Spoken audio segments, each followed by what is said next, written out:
All right, part three. Here's where we move from theoretical to actual scores. We're going to do a demonstration. So in this demonstration, we're going to actually draw samples. I've written a program using something called a Shiny app in R that will draw samples, and can compare those to our our expectations based on our calculations. We're going to draw samples from a population that has a known mean and standard deviation, 2.5 and 1. And we're going to ask what proportion of scores are going to be within a certain range of interest. Recall we expected about 33% for n equals 2, about 66% for n equals 10, and 90% for n equals 30.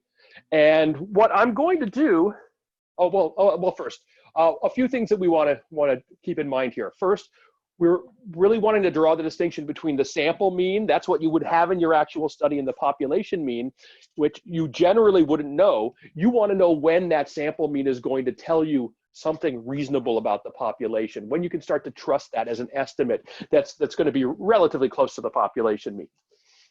We're going to examine when those estimates are more and less accurate. We use z-scores in the last section to figure out what range we would expect. And then we're going to actually draw samples. We're going to draw, I think it's 10,000 samples of sample size 2, calculate each of the means, and then figure out what proportion fall between 2 points. All right, I'm going to switch my sharing here so that I can get this rolling.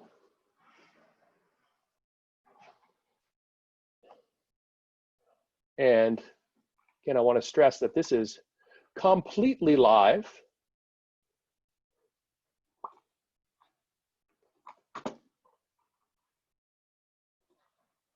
There we go. This is completely live. I'm putting my faith in the normal distribution. What this tool does is it draws 10,000 samples. It then graphs them for us. And it shows us, okay, this is how many fall in a certain range. So I've changed the sample size to 2, and it works very quickly. I just hit enter. And you can see what the distribution looks like. Notice that this distribution looks relatively normal, a little flat though. The proportion that fell between 2.2 and 2.8, in this example, it ended up being 0.3291. Is that about exactly what we expected? Yeah, it's right on the nose. Just to show you that this is actually not fake, I'll do it again, and it'll give me a slightly different result, 0.333. So it is taking actual sample means. Let's take a look at 10. Now, when we do 10, we're going to have a smaller standard error. And what that's going to mean is that this distribution is going to be less spread out. You can see how the distribution now is looking almost perfectly like a normal distribution. And the proportion that we got, about 0.6549, we expected around 66%. So again, that's very accurate.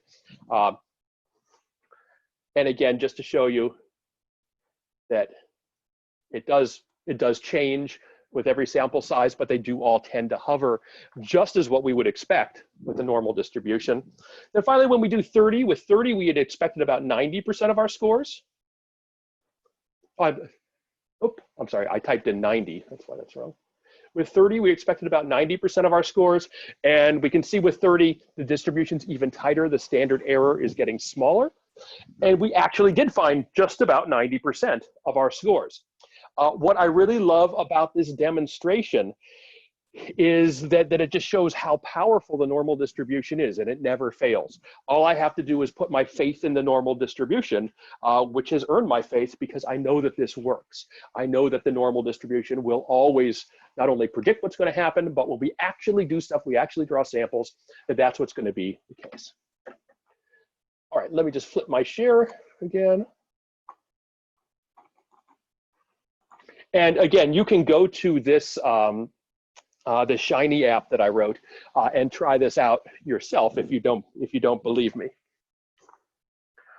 So what did the demonstration show? sample means, in this case, the means of the samples that the computer drew, were distributed in a manner as that the normal distribution predicted. What that tells us is something very important. It tells us that the properties of the normal distribution give us a lot of important information about what the population might look like and how accurate our estimates might be of the population. What we'll eventually do with this logic is take sample means and use that to construct intervals for what we expect the population to look like. And we can ask questions. Does the population likely have a mean of this value, or is that going to fall outside of the interval that we estimated? So we're going to use this logic to start to get estimates of not just about a specific value in the sample, but what we expect the population to plausibly look like.